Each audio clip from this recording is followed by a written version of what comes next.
Welcome to commUNITY. It's a new year, which means a new start for some. Yeah, and for others, it might mean a new lifestyle. And no, this is not a dress rehearsal.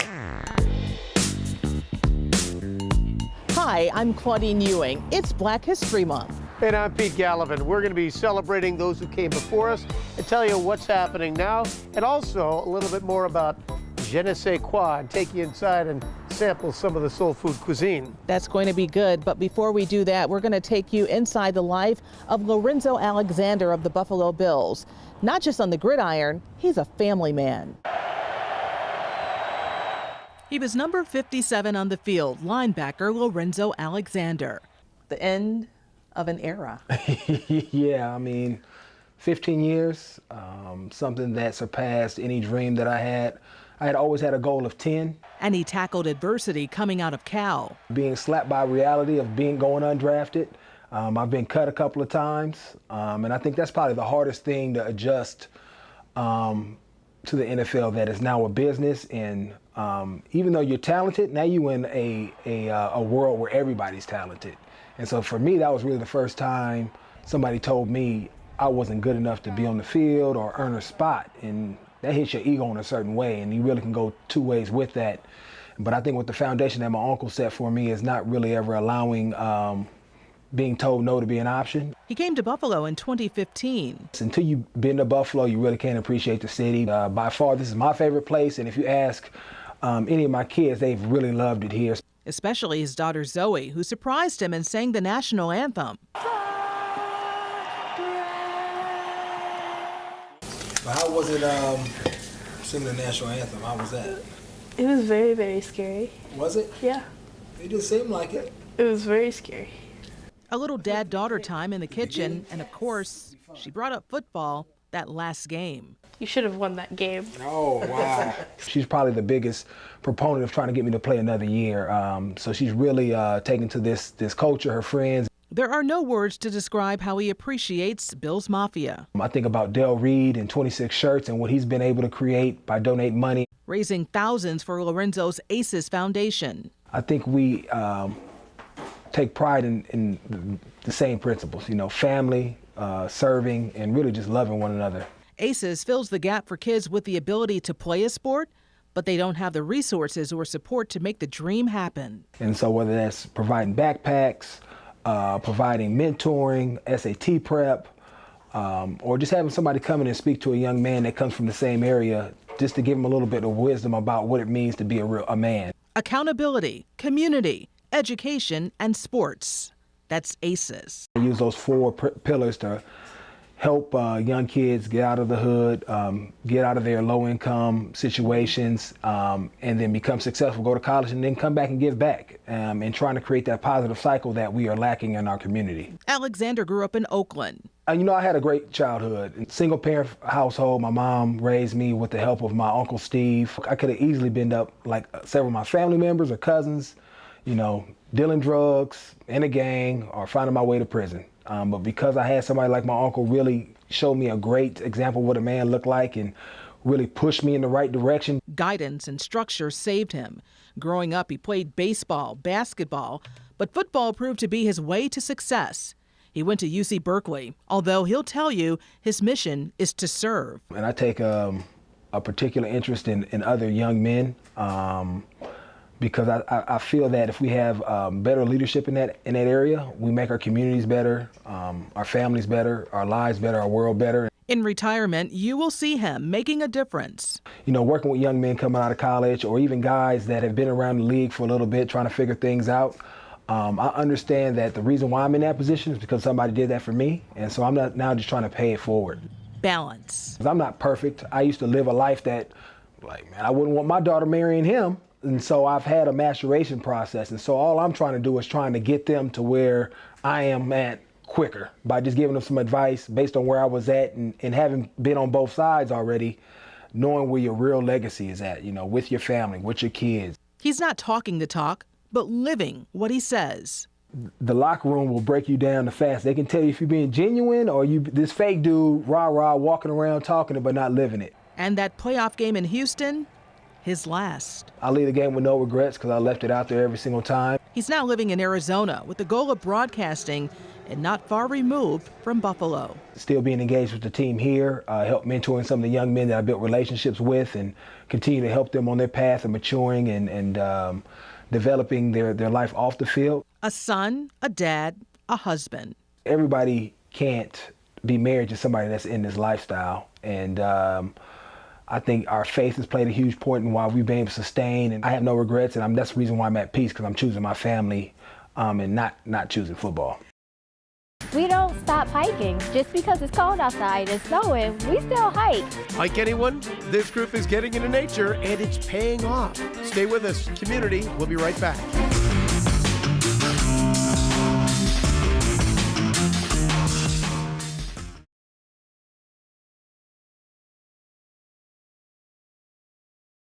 You know, there's something new sweeping the country.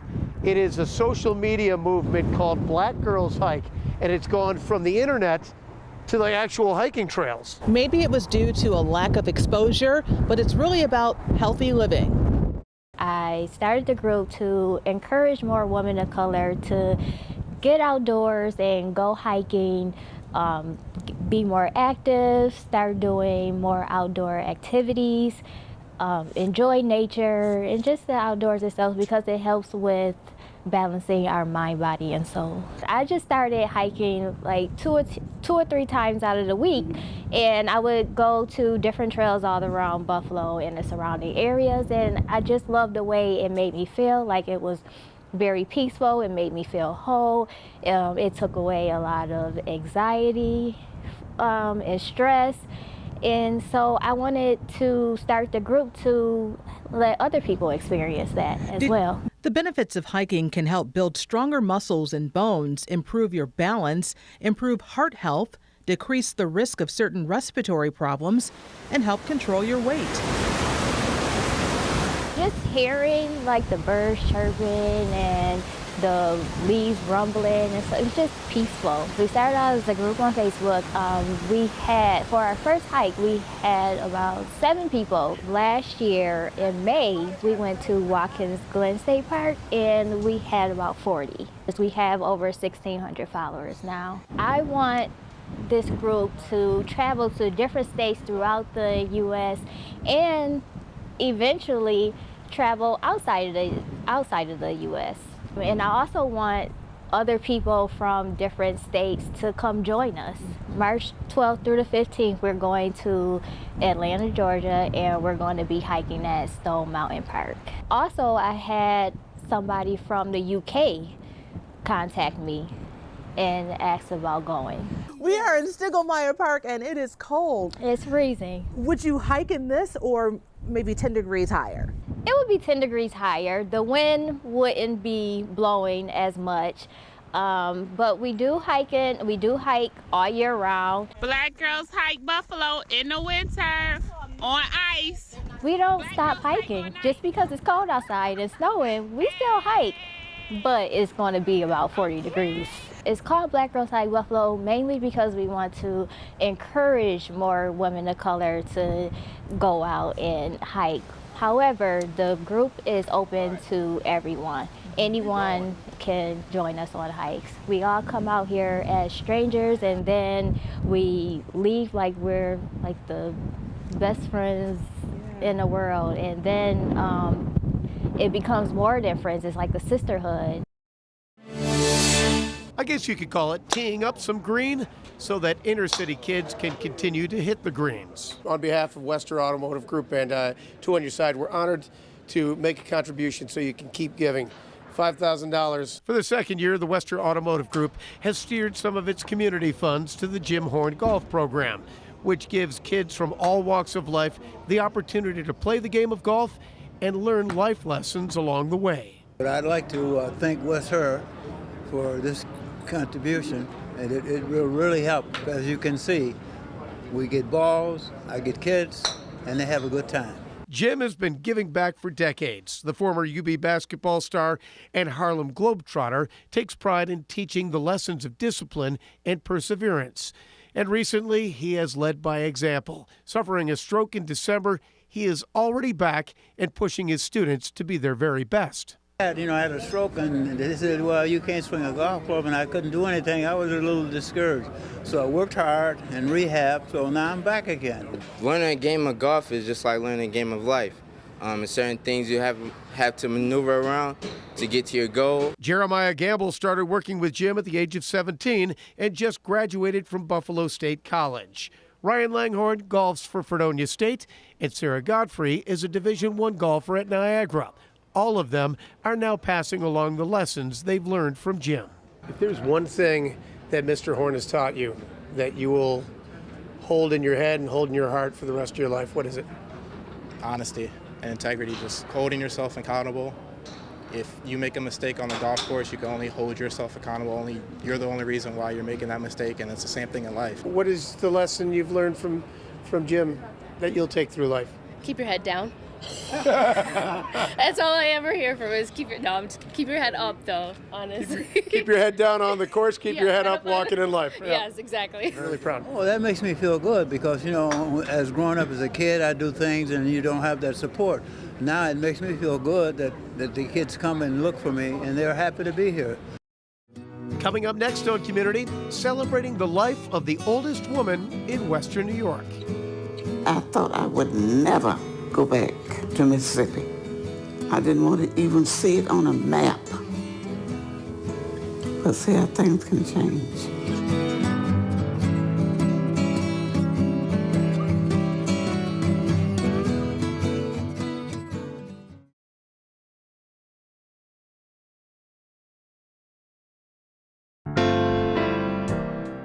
Born in 1908, only 43 years since slavery had been abolished, Mamie Kirkland was an eyewitness to history that most of us only read about. It was the year the first Ford Model T was manufactured. From the First World War to the Jim Crow era, racial terrorism, the Great Depression, the Second World War, the first atomic bomb, the first man on the moon. She was a mother of 9, a grandmother spanning 6 generations to 158. She died in December. In my arms. Yeah. But Mamie's life was filled with moments. She was born in Ellisville, Mississippi. When she was 7 years old, her father had to flee under the cover of darkness for fear that he was going to be lynched. He and his friend fled Ellisville, Mississippi. He told his wife to get the children ready and to leave on the first train in the morning. So she remembers that experience vividly and the fear that it created in her. And they got on a train and they rode to East St. Louis, Illinois, where her father had fortunately escaped. 2 years later, the infamous 1917 East St. Louis race riots occurred, where there was mass anti-black violence and murders. And the Klan came to their home, threatened to burn their home down, and the landlord, who was white, told the mob of vigilantes that the home was occupied by whites, and that was the only thing that saved them. 6,000 African Americans left East St. Louis after that. Her family was one of them, fleeing the violence. Then to Ohio. The Klan came and they burned crosses on their lawn, and she remembers as a kid hiding under the bed. At age 15, she was married and came to Buffalo in 1924. Kirkland was 4 feet 9, a living rock of ages, according to her son. He's putting together a documentary on her life called 100 Years from Mississippi. I thought I would never go back to Mississippi. I didn't want to even see it on a map. But see how things can change. 2 days before she passed away, we were able to show her close to the final cut of the movie, and she was absolutely thrilled. Her memory pretty good, even in September when she turned 111. A few years ago, she spoke with us on Election Day. It's a blessing. It is a blessing able to get out to vote. People have died for this. Now you can vote. Get out and vote. If I can vote at 108, these people can vote. She saw 20 presidents in her lifetime. What was it like for her to vote for the first African-American president? She got up early, she got dressed, she wanted to make sure she was there. She didn't care how long the line was going to be, but she was going to do it. On the wall in her home is a picture of Barack Obama and his family and a letter from him. What did that mean to her when she got that? It was special for her.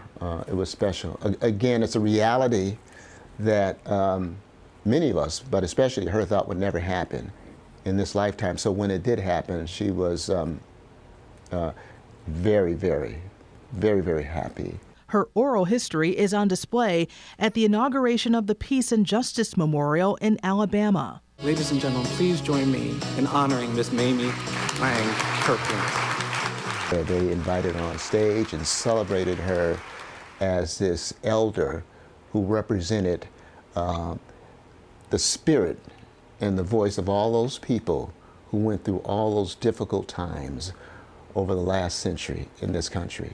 I left there a frightened little girl. But you know what? I'm not frightened anymore. She wanted the best for her family. She prayed for a peaceful world.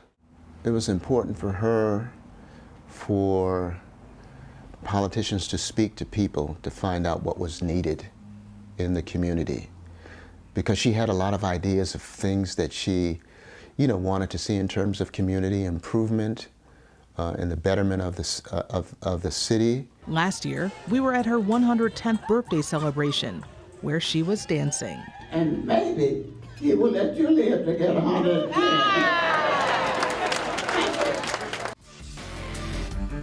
When he tasted it, he said, wow, that has a certain je ne sais quoi. Nice. So I asked him, what did that mean? And he said, go home and come back and tell me.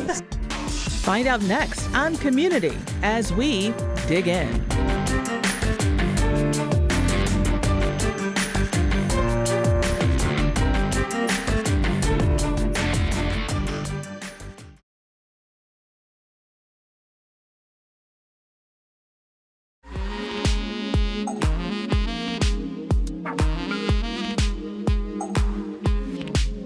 Will was born on Valentine's Day in 1980, and he was born with 4 holes in his heart. And the cardiologist came in and says, you can't take him home right away. He said, we have to reassess him and then bring him back in a month so we could set up for surgery. So in a month, I took him back, and the cardiologist said, is this the same baby? I said, yeah, this is Will. Well, you know what? He has no holes in his heart, no murmurs, no surgery, no follow-up, and it was just like a miracle that he was totally healed. Then 2 months later, he developed spinal meningitis. He had a temperature of 105, and he was wrapped in ice. He was in a coma, and they said if he wakes up, he'll be mentally or physically challenged. So he woke up, they ran brain scans and all kinds of physical tests, and he has no impairments whatsoever, and this is Will today. This year being I'm turning 40, the big 4-0. I'm joining the club.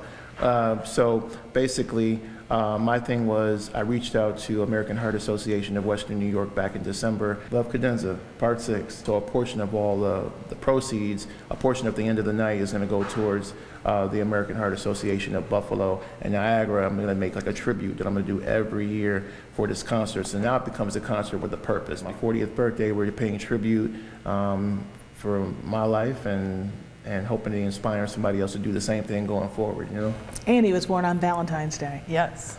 Too much. She's my angel on earth here, She's a person that pushes me to be the best I can, She's just amazing. So a lot of her is in me, her go-getterness, and her unstoppable spirit. Your love of music, you're going to use the saxophone to pay tribute to life, to give back, and inspire? Music is a connector. I'm a proud mom, and I like the idea that he's giving back. And he does a lot for the community, which I like that. you know, because we're Buffalonians and we love each other.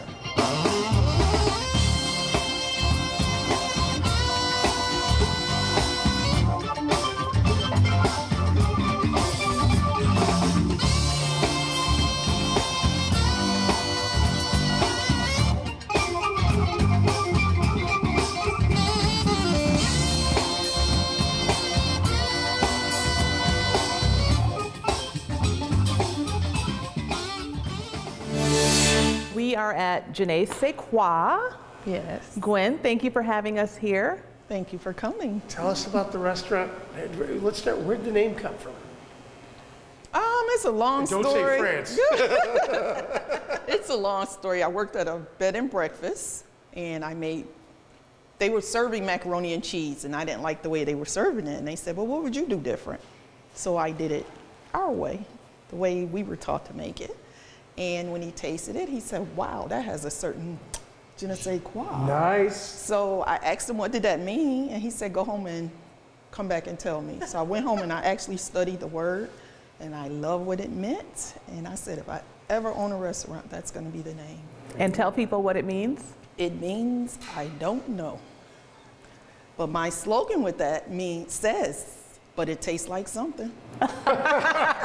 It means fantastic mac and cheese. That's what it means. Yes, so it just stuck with me, and I took je ne sais quoi on Jefferson Avenue. So you were on Jefferson and now you're on Hurdle. Yes. Why the need to expand? Is it good to have restaurants that are African American owned all across Western New York? I think we each need our own space, but on Jefferson I had kind of maxed out. The business had grown and I can only seat 22 people there. So I found a location that seats 100. Tell us about the menu. Well, the menu consists of Southern cuisine, which we call soul food. And it's basically beans and greens and pork, and we cook a lot of chicken and fish. And the Kool-Aid. And the Kool-Aid. And we get the Kool-Aid. That jumped off the menu. People always say, what kind is it? What kind? Red. Red. Not red. Not red. Red. You got it. There's also Black Restaurant Week, which is something new that started about 3 years or so ago. The importance of that, why is that important to participate in? I think to make us known in the city, for one, just to get us out there and get people to come in and check us out. I actually have a lot of customers that are Asian that have never eaten this kind of food, and they actually love it. So as we wrap this up, what do you want people to know about je ne sais quoi? Well, je ne sais quoi, I wanted to, which means I don't know, but in the English language, I was told it means an indescribable elegance. So that's the kind of atmosphere I try to create here.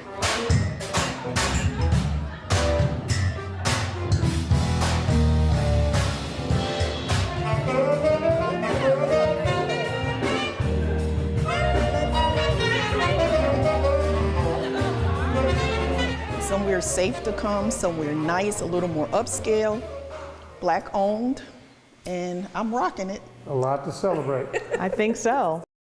You know what they say, the proof is in the pudding, or the je ne sais quoi is in the pudding, and the red Kool-Aid. Red Kool-Aid, as she says.